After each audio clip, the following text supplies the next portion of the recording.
आज जो हम लोग टॉपिक डिस्कशन करने जा रहे हैं उसका हेडिंग है पैरेलल प्लेट कैपेसिटर्स। तो यहाँ पे दो प्लेट हम लोगों ने डिज़ाइन किया है, और इससे पहले जब हम पैरेलल प्लेट कैपेसिटर पढ़ाए थे उसमें जो विज़न यूज़ किए थे, जो लेंस यूज़ किए थे वो डिफरेंट है इसके लेंस से। यहाँ पे जो एप्लीकेशन यूज़ करेंगे वो गॉस लॉ यूज़ करेंगे। तो अपने पास दो प्लेट्स हैं, दोनों पैरेलल है, तो इन दोनों पे हम चार्ज डिस्ट्रीब्यूट कर देते हैं। तो एज्यूम करें कि इस प्लेट पे प्लस चार्ज है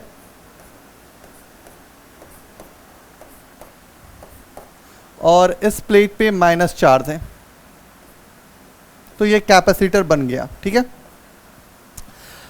इसका मतलब कि यहाँ पे प्लस क्यू है और यहाँ पे क्या समझना होगा, आपके पास माइनस क्यू है। ठीक है, यहाँ पे हम गॉस के एप्लीकेशंस को यूज़ करेंगे। तो मेरे को एक बेसिक एप्लीकेशन पता है कि जो लाइंस होंगे वो कैसे होंगे, पॉजिटिव से नेगेटिव की तरफ टर्मिनेट होगा। तो जो लाइंस बनेंगे वो कैसे बनेंगे, पॉजिटिव से नेगेटिव की तरफ। तो हम यहाँ पे लाइंस ड्रॉ करते हैं, ये और इस लाइंस को हम लोग बोलते हैं इलेक्ट्रिक फील्ड लाइंस। तो ये लाइंस हम इनके बीच में ड्रॉ कर लेते हैं। ठीक है, अब हम क्या करने वाले हैं, एक गॉसियन सरफेस चूज़ करने वाले हैं। तो सी, अभी ये जब हम गॉसियन सरफेस चूज़ करने वाले हैं तो हम चेंज द कलर, चेंज कर लेते हैं कलर का पेन। ठीक है ना, तो अभी हम एक गॉसियन सरफेस यहाँ पे चूज़ करते हैं। सी, यहाँ पे ये जो हमारा है यह क्या है, गॉसियन सरफेस है जो ब्लू डॉट से दिख रहा होगा। ठीक है, तो ये हम मान लेते हैं कि गॉसियन सरफेस है मेरा। इसको हम क्या बोल सकते हैं, तो ये हम बोल सकते हैं ये हमारा गॉसियन सरफेस है। ठीक है, इतना चीज़ तो हम क्लियर कर लिए। अब इसमें चार सरफेसेस हैं, तो चार सरफेसेस में देखिए, ध्यान रखिएगा, जो टॉप सरफेसेस हैं यहाँ पे यदि आप एरिया वेक्टर ड्रॉ कीजिएगा, जो टॉप व्यू है उसमें एरिया वेक्टर इलेक्ट्रिक फील्ड इधर है और डीए का डायरेक्शन इधर है, तो एंगल कितना हो जाएगा, 90 डिग्री। और इस पॉइंट पे भी क्या हो जाएगा, एंगल 90 डिग्री। ठीक है ना, और यहाँ पे पता है कि यहाँ कंडक्टर के अंदर जो इलेक्ट्रिक फील्ड होता है वो क्या होता है, ज़ीरो होता है। तो सिर्फ एक ही सरफेस का क्या होने वाला है, कंट्रीब्यूशन होने वाला है। अब इलेक्ट्रिक, और यहाँ पे डीए इस डायरेक्शन में है, तो और इलेक्ट्रिक फील्ड इधर बन रहा है, तो ई और डीए के बीच का एंगल कितना होने वाला है, 0 डिग्री बनाने वाला है। अब इस चीज़ को जैसे ही आप क्लियर कर लेते हैं तो आप क्या लिखोगे, flux equal to close integral E dot D A equal to क्या होगा, कितना चार्ज इनक्लोज है डिवाइड बाई एप्सिलॉन नॉट। ठीक है, अब ये गॉस के एप्लीकेशंस को आप यहाँ पे देख रहे हो। अब आप जब बात कर रहे हो तो यहाँ पे यही करोगे, flux equal to close integral E D A, और एंगल कितना हो जाएगा, कॉस 0 डिग्री, क्योंकि यहाँ पे एंगल कितना देख रहे हो, 0 डिग्री देख रहे हैं हम लोग, क्योंकि दो वेक्टर यदि सेम डायरेक्शन में लाई करेगा तो थीटा क्या बनता है, 0 डिग्री बनता है। अब हम जब बात करने वाले हैं तो फ्लक्स इक्वल टू हम क्या लिखेंगे, ई और डी ए। ठीक है, तो फ्लक्स इक्वल टू ई को हम बाहर कर लेंगे और इंटीग्रेशन किसका हो जाएगा, डीए का हो जाएगा। तो फ्लक्स बराबर क्या हो जाएगा, ई इंटू ए, मतलब जितना इलेक्ट्रिक लाइंस उस एरिया से होकर के पास कर रहा है उसी को बेसिकली हम लोग फ्लक्स कहते हैं। अब जैसे ये निकाल लिए तो मेरे को अब किस पे बात करना पड़ेगा, वोल्टेज पे बात करना पड़ेगा, पोटेंशियल डिफरेंस पे बात करेंगे। तो V इक्वल टू क्या हो जाएगा, मेरे को ये फार्मूला पता है, माइनस ई डॉट डी एल पता है मेरे को, और मेरे को पता है कि यहाँ पे यूनिफॉर्म इलेक्ट्रिक सेटअप है, तो V बराबर हम क्या लिख सकते हैं, E इंटू डी लिख सकते हैं। ये जनरलाइज कर सकते हैं हम लोग। ठीक है ना, अब यहाँ पे फ्लक्स बराबर क्या हो जाएगा, ज़रा समझिए, यहाँ पे फ्लक्स बराबर क्या हो जाएगा, Q बाई एप्सिलॉन नॉट। तो यदि हम Q divide by epsilon not लिखें और यहाँ पे लिखेंगे E इंटू ए, तो इलेक्ट्रिक फील्ड को यदि हम जनरलाइज करेंगे तो क्या आ जाएगा, इलेक्ट्रिक फील्ड जब जनरलाइज करेंगे तो इलेक्ट्रिक फील्ड आ जाएगा Q divide by A epsilon not. तो जनरलाइज करके इलेक्ट्रिक फील्ड की वैल्यू मुझे पता है, तो यहाँ पे क्या करेंगे, हम इसको डेबिट कर देते हैं। तो V बराबर क्या लिखेंगे, तो V इक्वल टू ई के जगह क्या लिखेंगे, Q divide by A epsilon naught into D. अब मेरे को पता है कि कैपेसिटेंस ही तो कैलकुलेट करना है, तो C बराबर Q divide by potential difference, तो हम यूज़ करें C equal to Q divide by V। तो C इक्वल टू Q और V के जगह हम क्या लिखेंगे, Q A epsilon naught into D. अभी Q वाला टर्म्स कट जाएगा, Q वाला टर्म्स कट जाएगा तो C का वैल्यू क्या आ जाएगा, तो C का जो मैथमेटिकल वैल्यू आ जाएगा वह आ जाएगा C equal to A epsilon naught divide by D. तो देखो यार कैपेसिटर जो है ना तो चार्ज पे डिपेंड ही नहीं कर रहा है, यहाँ कैपेसिटर्स जो है उसके ज्योमेट्रिकल कॉन्फ़िगरेशंस पे डिपेंड कर रहा है और परमिटिविटी पे डिपेंड कर रहा है। तो ये सिंपल सा लॉजिक है कि पैरेलल प्लेट कैपेसिटर्स में आप अप्लाई कर सकते हो गॉस लॉ, बट मैथमेटिकली आप देखो तो C बराबर क्या हो जाता है, ए एप्सिलॉन नोट बाई डी, मतलब एरिया पे भी डिपेंड कर रहा है, ठीक है ना। तो ये छोटे छोटे ज्योमेट्रिकल कॉन्फ़िगरेशंस पे डिपेंड कर रहा है आपका कैपेसिटेंस, इतना ही आपको व्यू रखना है। आज दूसरा जो हेडिंग हम लोग यूज़ करने वाले हैं वो है हमारे पास स्फेरिकल कैपेसिटर। तो जो सेकेंड टॉपिक्स हम डील करने जा रहे हैं उसका हेडिंग है स्फेरिकल कैपेसिटर। तो सबसे पहले हम हेडिंग लिख लेते हैं, स्फेरिकल कैपेसिटर। अब यहाँ पे क्या करते हैं हम लोग, दो कंसेंट्रिक सेल लेते हैं, ठीक है, ध्यान रखिएगा, दो कंसेंट्रिक सेल लेते हैं। तो सबसे पहले कि हम सेल बना लें तो ठीक है, हम डिज़ाइन कर लेते हैं सेल को। सबसे पहले हम लोग सेल ले लेते हैं। तो ये मानिए कि एक सेल है, दूसरा सेल मानते हैं कि ये है, ठीक है, दो सेल्स लेते हैं।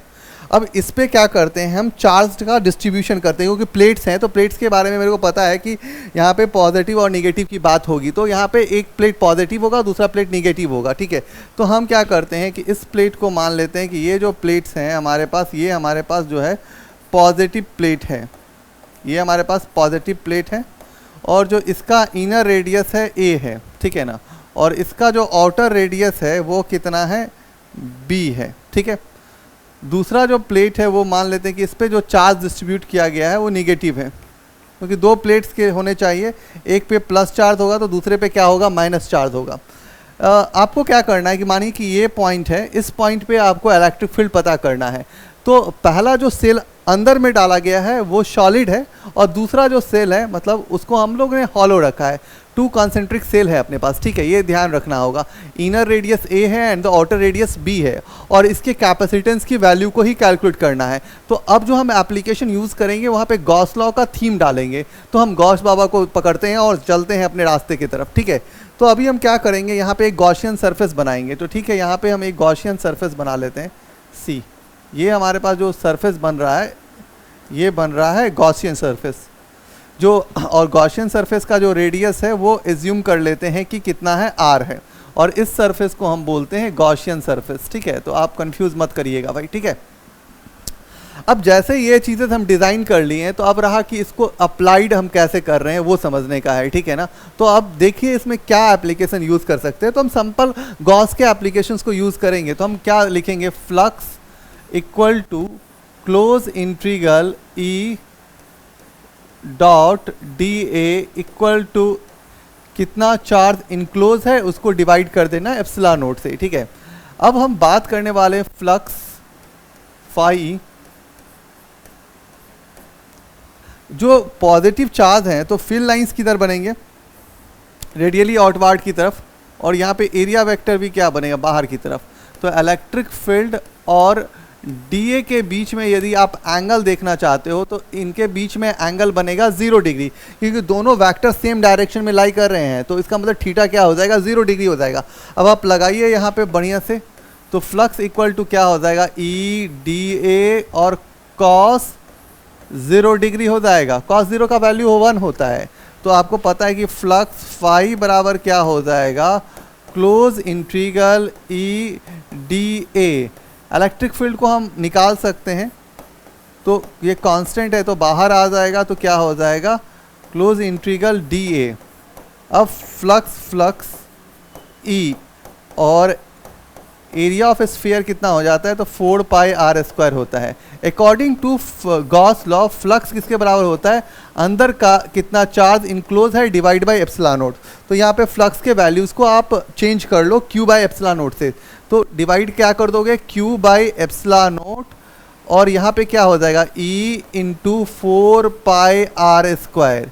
अब आपका इलेक्ट्रिक फील्ड का वैल्यू आ जाएगा, इलेक्ट्रिक फील्ड का जो वैल्यू आएगा वो क्या आएगा, तो इलेक्ट्रिक फील्ड का वैल्यू आ जाएगा sir E equal to 1 divide by 4 pi epsilon naught Q by R square. तो ये एक मैथमेटिकल वैल्यू आ गया इलेक्ट्रिक फील्ड का 1 divide by 4 pi epsilon naught Q by R square. अब हम जब बात करते हैं कि मेरे को पोटेंशियल्स डिफरेंस चाहिए दोनों प्लेट के बीच में, तो हम V निकालते हैं। तो V के लिए हम यूज़ करते हैं माइनस E डॉट DL, और हम एक पोटेंशियल का वीडियो बनाए हैं electric potentials due two point charge, तो उसको जाके एक बार देखिएगा। वहाँ पे E डॉट DL को हम ब्रेक करके ऐसे भी लिखे हैं, तो हम उसको लिखे हैं E और DR के टर्म में, ठीक है ना। तो अभी हम पोटेंशियल्स के जो फार्मूला यूज़ करेंगे वो यूज़ करेंगे E DR। अब V इक्वल टू लिमिट क्या सेटअप कर देंगे, अपर लिमिट B है और लोअर लिमिट A है, इंटीग्रेशन यहाँ पे B और A लिखेंगे, और what is the electric field value 1 divide by 4 pi epsilon naught Q by R square. आप सब्स्टिट्यूट कर दीजिए वहाँ पे 1 divide by 4 pi epsilon naught Q by R square into DR। हम एक फ्रेश पेज ओपन कर लेते हैं इसको संभालने के लिए, ठीक है ना। तो अभी हम V इक्वल टू क्या लिख रहे हैं, तो V इक्वल टू लिख रहे हैं लिमिट B से A तक, और लिख रहे हैं 1 divide by 4 pi epsilon naught Q divide by क्या हो गया R स्क्वायर इंटू DR। अब V इक्वल टू हम क्या लिखेंगे, 1 बाहर कर लेंगे, 4 पाई एप्सिलॉन नॉट को बाहर कर लेंगे और Q को भी बाहर कर लेते हैं, और इंटीग्रेशन कर देते हैं 1 बाई R स्क्वायर DR। और जब लिमिट की वैल्यू की बात हो रही है तो लिमिट क्या होगा, B टू A लिमिट हो जाएगा, ठीक है। अब आप जैसे ही इस वैल्यू को लिख रहे हैं तो आप क्या लिखोगे, Q divide by 4 pi epsilon not.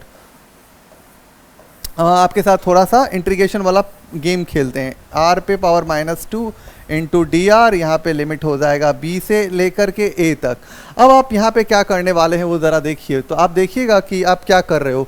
तो V equal to Q divide by 4 pi epsilon naught, और यहाँ पे R पे पावर -2 है, इसका इंटीग्रेशन सोरोगे तो कितना आ जाएगा, तो इसका आ जाएगा -2 प्लस 1 डिवाइड बाई क्या हो जाएगा -2 प्लस 1, और यहाँ पे लिमिट सेट कर दोगे तो लिमिट क्या हो जाएगा B से लेकर के A तक। तो V इक्वल टू क्या हो जाएगा, Q divide by 4 pi epsilon not. इसको चेंज करोगे तो क्या आ जाएगा, ये -1 बाई R आ जाएगा, ठीक है ना। चेक कर लेना एक बार, इसको माइनस करोगे तो कितना आ जाएगा, -1 और -1, तो फिर लिख सकते हैं हम इस तरह से, ठीक है। मुझे इतना चेक करने की ज़रूरत नहीं है। Q डिवाइड बाई क्या हो जाएगा 4 पाई एप्सिलॉन नॉट, ठीक है। अब यहाँ पे डाल दो वैल्यू -B अपर लिमिट, और यहाँ पे प्लस हो जाएगा क्योंकि माइनस माइनस प्लस हो जाता है, तो लोअर लिमिट की वैल्यू डाल दिए। तो V इक्वल टू क्या आ जाएगा बालक, 4 पाई एप्सिलॉन नॉट। एलसीएम्स लोगे आप तो एलसीएम को थोड़ा अरेंज कर लेना, -1 और इस तरह से लिख लेना अरेंज करके, ठीक है।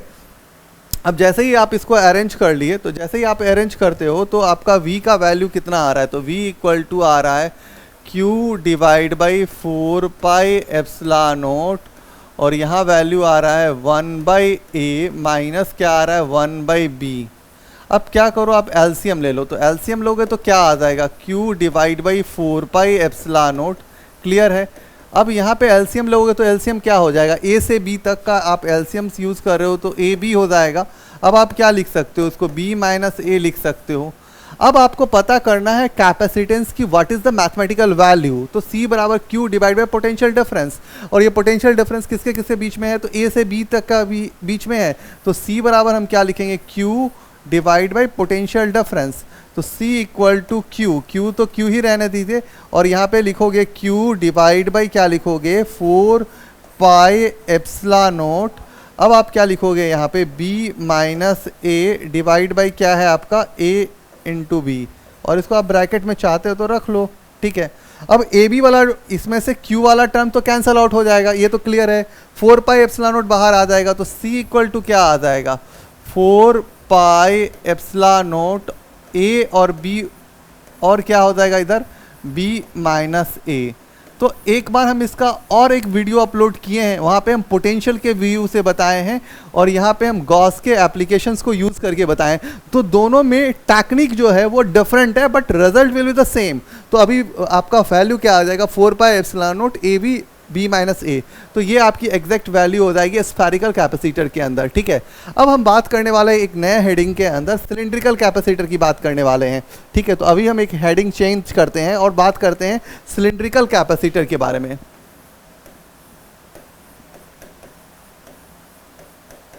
तो सिलिंड्रिकल कैपेसिटर में भी हम क्या करेंगे, गॉस के एप्लीकेशन को यूज़ करेंगे, ठीक है। बट आप कैसे यूज़ करते हैं उसका टेक्निक हम आपको बता देते हैं। तो देखिए आप हम क्या करने वाले हैं, फिगर पता नहीं कितना क्लियर मैं ड्रॉ करता हूं बट कोशिश कर रहा हूं कि सीधा सीधा फिगर बन जाए।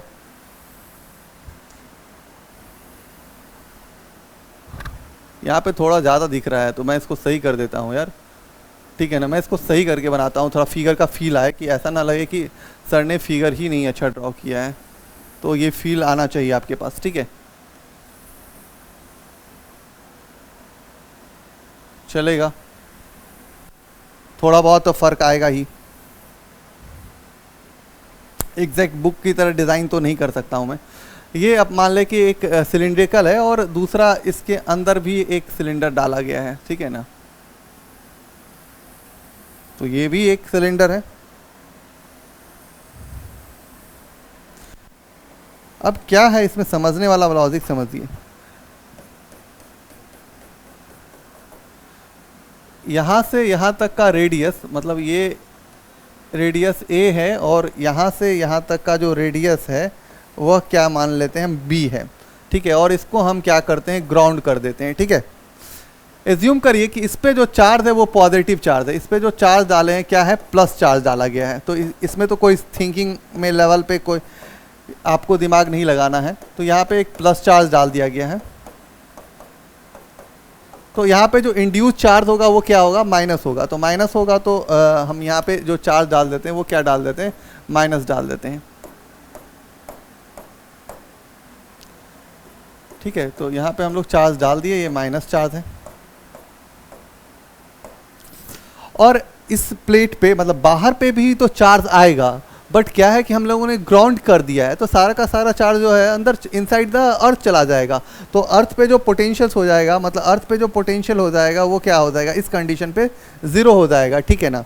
अब मानते हैं कि अब क्या करना है कि मान लीजिए कि दो रेडियस हम ले लिए हैं, अब इस चार्ज को इनक्लोज करना है। तो इनक्लोज करने के लिए मेरे को एप्लीकेशन क्या करनी पड़ती है, तो हमें करनी पड़ती है गॉस का एप्लीकेशन यूज़ करना पड़ता है, ठीक है। तो अब हम क्या करते हैं कि गॉस के एप्लीकेशन को यूज़ करते हैं और गॉस के एप्लीकेशंस को यूज़ करने के लिए हमें क्या करना होता है, गॉसियन सरफेस चूज़ करना होता है। उसका सबसे पहला क्राइटेरिया है।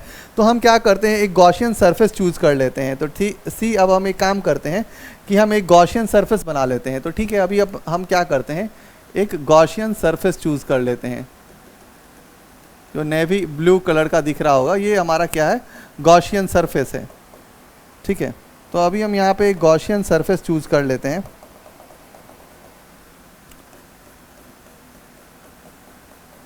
और इस गॉसियन सरफेस का जो रेडियस है वो कितना है, एज्यूम कर लेते हैं वो आर है। तो पॉजिटिव चार्ज है तो फील्ड लाइंस किधर होगा, रेडियली आउटवर्ड होगा और एरिया वेक्टर्स भी क्या बनेगा, बाहर की तरफ बनेगा। तो ई और डी ए स्टिल फिर से सेम डायरेक्शन में है। तब थीटा की वैल्यू कितनी होगी, तब थीटा की वैल्यू ज़ीरो होगी। और उस थीटा का जो फाइट मर जाता है ना, उसके बाद एप्लीकेशन आपका ईजी हो जाता है। तो अब चलें हम लोग अपनी बात को डील करते हैं, ठीक है। अब हम बात करने वाले हैं गॉसियन सरफेस के एप्लीकेशंस को यूज़ करना जानते हैं। तो हम मुझे पता है कि फ्लक्स इक्वल टू क्या है, close integral E dot D A equal to अंदर कितना चार्ज इनक्लोज है डिवाइड बाई एप्सिलॉन नोट। एक चीज़ है कि कॉन्ट्रीब्यूशन यहाँ पे इलेक्ट्रिक फील्ड इधर बनेगा और डी ए इधर बनेगा तो एंगल बन जाएगा 90 डिग्री। तो वहाँ पे ज़ीरो का कंडीशन आ जाएगा। तो कॉन्ट्रीब्यूशन एक ही सरफेस का होने वाला है और उसी सरफेस के बारे में हम लोग बात करने वाले हैं। तो ठीक है, तो ये जो ये कर्व वाला जो पार्ट आ रहा है, मतलब इस वाले पार्ट पे ज़ीरो हो गया, इस पार्ट पे ज़ीरो हो गया और इस वाले पार्ट पे ही हम थिंक आउट करने वाले हैं। तो इतना क्लियर कर लेते हैं हम लोग। अभी हम लिख रहे हैं कि फ्लक्स, बहुत लोगों को डीए से लगा कि डीए सरफेस एरिया की बात हो रही है, डीएस भी लिख सकते हैं, जो चाहे वो यूज़ कीजिए आप, बट आप कंफ्यूज मत करना इस वाले पार्ट के अंदर, ठीक है ना। तो फ्लक्स इक्वल टू क्या हो जाएगा, close integral E D A into cos 0 degree. तो हम क्या लिखेंगे, flux equal to close integral E D A. बहुत सिंपल, हर बार हम यही काम कर रहे हैं, समझ में आ जाना चाहिए आपको। अब हमको पता है कि इलेक्ट्रिक फील्ड मेरा जो है वो बाहर आ जाएगा, क्योंकि हर पॉइंट के लिए जो इक्वी डिस्टेंस है वो सेम है, ठीक है। तो बाहर कर ले हम ई को, तो अब हम ई कर लेते हैं और डी ए। अब इसका जो सरफेस एरिया होता है वो क्या होता है, 2 पाई आर इंटू एल, ठीक है ना। तो अब अकॉर्डिंग टू फ्लक्स मेरे को पता है कि क्या होता है, गॉस लॉ से Q बाई एप्सिलॉन नॉट। अब हम यूज़ करें वहाँ पे, तो हम यहाँ पे जब यूज़ करने जाएंगे तो हम क्या यूज़ करेंगे, देखो मेरे को पता है कि Q बाई एप्सिलॉन नॉट, उसके बाद क्या है, तो E है सर जी, इनटू कितना है 2 पाई आर एल। एल क्या है, length of the cylinder, length of the cylinder is L, ठीक है, वहाँ पे कंफ्यूज मत कर देना। तो अभी क्या कर सकते हैं हम इसको, Q को क्या लिख सकते हैं, तो लैम्डा बराबर सर होता है चार्ज पर यूनिट लेंथ। तो आप क्या करो, लैम्डा इंटू एल बराबर क्या लिख लो, Q। तो इस Q को क्या लिख सकते हैं, lambda into L divide by epsilon naught equal to E into 2 pi R L. अब L वाला टर्म्स कितना हो जाएगा, कैंसिल हो जाएगा। तो अब आप इलेक्ट्रिक फील्ड निकालोगे, इलेक्ट्रिक फील्ड का वैल्यू क्या आ जाएगा, lambda divide by 2 pi epsilon naught into R. अब ये वैल्यू आपको यूज़ करना है, इलेक्ट्रिक फील्ड का वैल्यू क्या हो जाएगा, lambda divide by 2 pi epsilon naught into R, ठीक है। अभी आप यहाँ पे यूज़ करने वाले पोटेंशियल का रिलेशन, तो अब जब हम पोटेंशियल्स का रिलेशन लाने वाले हैं तो हम V इक्वल टू क्या लिखते हैं, तो सर V इक्वल टू आपने बताया है कि माइनस ई डॉट डी एल लिखा जाता है, और इसको भी आप ऐसे तोड़ करके, इसके बारे में आप जब वीडियो बनाए हैं तो V equal to E into D R. तो V इक्वल टू ई का मतलब कितना हो जाएगा, lambda divide by 2 pi epsilon naught into R into D R. Limits use कर लो, लिमिट क्या यूज़ करना है, तो इनर रेडियस क्या है, आउटर रेडियस क्या है, तो B से लेकर के A तक आप लिमिट यूज़ कर लो, ठीक है। अब आप क्या करो, V इक्वल टू लिखो क्या, लैम्डा बाहर कर लो, 2 पाई एप्सिलॉन नॉट को बाहर कर लो, और ये बच गया 1 by R into D R, और यहाँ से B से A। आपको पता है कि 1 बाई एक्स का इंटीग्रेशन क्या होता है, log x होता है, आपको ये याद होना चाहिए। 1 बाई आर का क्या हो जाएगा, log r हो जाएगा। तो V इक्वल टू क्या लिखेंगे, V इक्वल टू लिखेंगे lambda divide by 2 pi epsilon naught, 1 by R का हम क्या लिख देंगे, log r, और यहाँ पे लिख देंगे B बाई A। तो हम इसको लिख सकते हैं lambda divide by 2 pi epsilon not, इसको लोग लिख सकते हैं log B minus log A, ठीक है ना। इसको बाद में आप चेंज करके ऐसे लिख लो ना, lambda divide by 2 pi epsilon naught, और इसको लिख सकते हैं log B बाई A, ठीक है। अब V निकल गया, अब V निकल गया तो C बराबर क्या करना है, Q बाई V डाल देना है। तो C बराबर जब Q बाई V डालोगे तो C बराबर आप क्या लिखोगे, Q डिवाइड बाई V, ठीक है ना। तो Q बराबर क्या हो जाएगा, लैम्डा इंटू एल, और V बराबर क्या हो जा रहा है, तो what is the value, V बराबर lambda 2 pi epsilon not, lambda 2 pi epsilon not log B by A। आपसे लैम्डा वाला टर्म कट जाएगा, तो C बराबर क्या बचेगा, 2 पाई एप्सिलॉन नॉट और L, और नीचे बचेगा log B बाई A।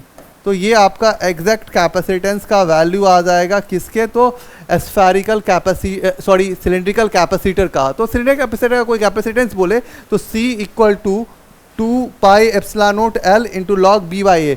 और आपके फैन में जो कंडेंसर यूज़ करते हैं ना, वो कंडेंसर सिलेंड्रिकल कैपेसिटर का है, तो उस कैपेसिटर को आप सिलेंड्रिकल कैपेसिटर दे सकते हैं। इसके अंदर डाइलेक्ट्रिक डाल देंगे तो K से मल्टीप्लाई कर देंगे। अभी डाइलेक्ट्रिक की बात नहीं कर रहे हैं कि डाइलेक्ट्रिक क्या होता है, इसकी कोई आइडिया नहीं है, इसलिए हम उसके बारे में बात नहीं करने वाले हैं। बट अब बेसिक कॉन्सेप्ट जो था सिलेंड्रिकल, स्फेरिकल और प्लेट कैपेसिटर का, वो हम बता दिए। तो आज के लिए थैंक यू।